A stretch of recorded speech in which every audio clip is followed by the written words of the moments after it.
Ladies and gentlemen, the winners for animated feature film for Spider-Man Into the Spiderverse, coming on in this order, I hope.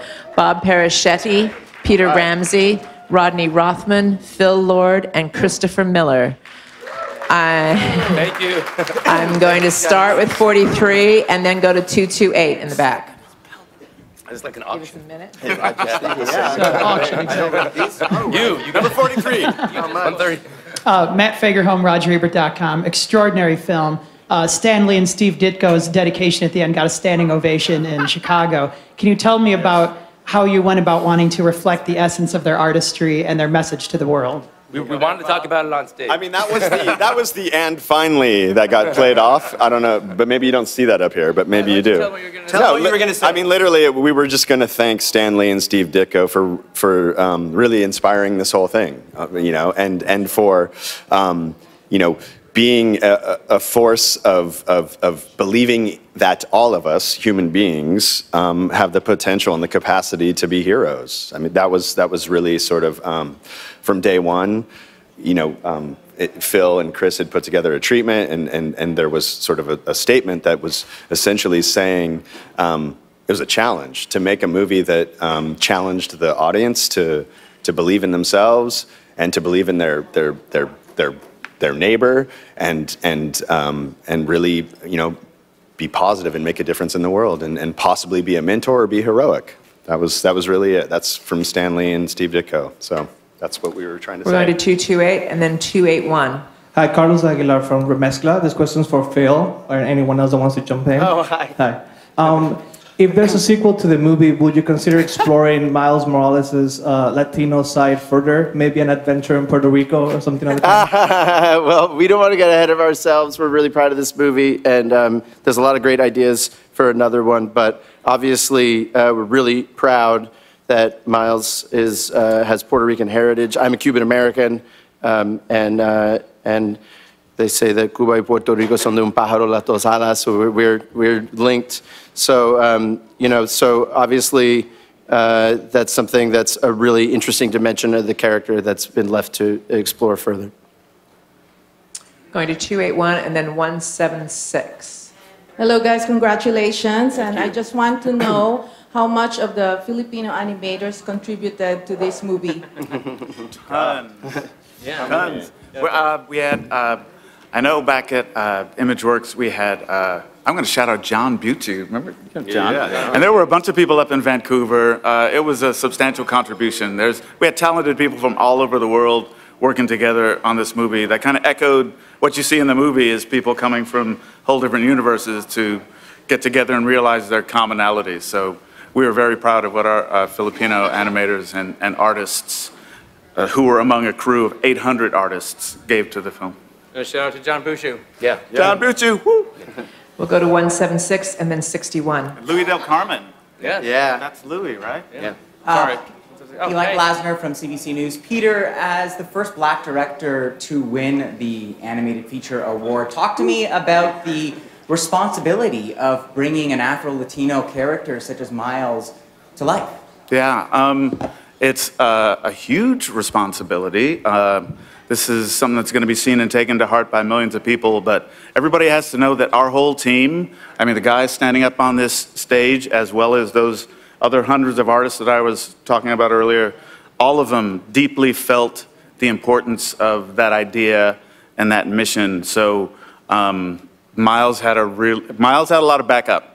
He had a lot of people who really loved him as a character, believed in his story, and knew how important it was going to be to black kids, Latino kids, kids who just want to be their best selves no matter who they are. So everybody gave it 110%, and we're very gratified that people are receiving his story in the spirit in which we put it at.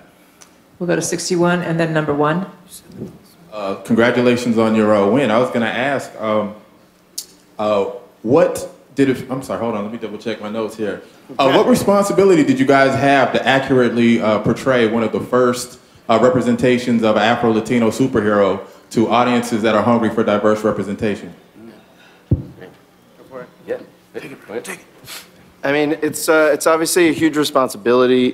We were lucky because Brian Bendis and Sara Pichelli created a roadmap for us with the comic version of Miles that they invented, and they made so many important choices. They made Miles part of a really loving, tight family, and they made choices that are somewhat unconventional, and they did a lot of the heavy lifting for us. So once we made the decision, like, we want this movie to be about Miles and his family, the rest kind of fell into place.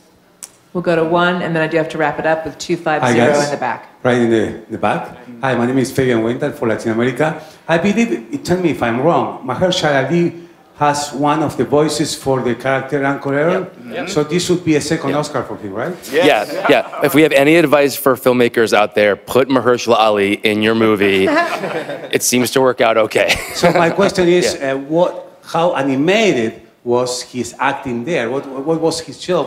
Tell us about. Talk about his death scene. Yeah, well, yeah. I mean, broadly, we tried to cast all kinds of actors. We had a lot of actors who'd never done voice acting before and who favored a naturalistic style of performance. And our animators really met them and started to craft animated performances that were based on fairly underplayed, fairly subtle vocal performances, for which Mahershala Ali is a great example.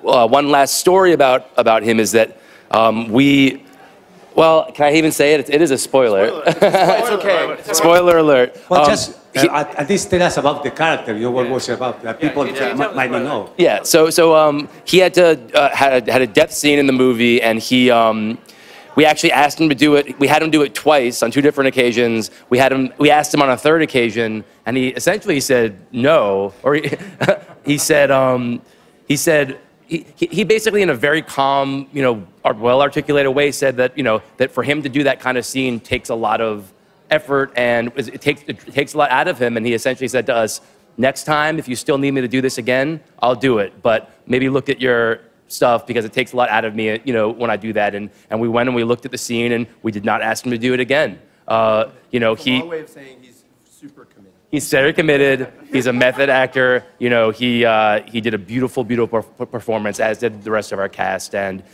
they're a big part of why we're standing on stage right now. And we're going to wrap it up with 250 in the back. Lepakiso Sandoval, New York Amsterdam News. Congratulations to you all. Peter, my heart is pounding in my chest for you. This question is for all of you. What do you love about being storytellers? I mean, I'll just do a super quick one. I mean, to be a storyteller, it's really just about connecting with your audience, whether it's your little kid that you're putting to sleep, or apparently millions of people who go see your movie. So I think it's just it's validation of just being a human and sharing the experience of being a human. So it's kind of an amazing career. Yeah, go ahead. To feel like you've affected someone else's life positively, one way or another, is a really magical thing that we don't take lightly. Yeah. Bob said it. People have reached out to us about this movie. None of us have ever been through anything like the experience of after our movie came out, and people who reach out to us and what they say, what they feel, and we feel very close to those people, and that's very addictive, and that's why we do. That's why we do this, because we want to feel closer to people, and we want people to feel closer to each other. I can't really top these guys. It's if you can make a connection, that's everything. It's 2 things for me. The collaboration with other people in this medium, which is a team sport. And it's miraculous to me that hundreds of people will collaborate just to get on an airplane, let alone to try to make a work of art together. That, to me, is so beautiful. And the idea of all those people putting a message in a bottle and exercising a part of their essential humanity, which is that we all know how to make art somehow, and it's amazing. And sending that out into the ocean is, that to me, that's the whole bag. Thank you so much, and congratulations, gentlemen. Thank you.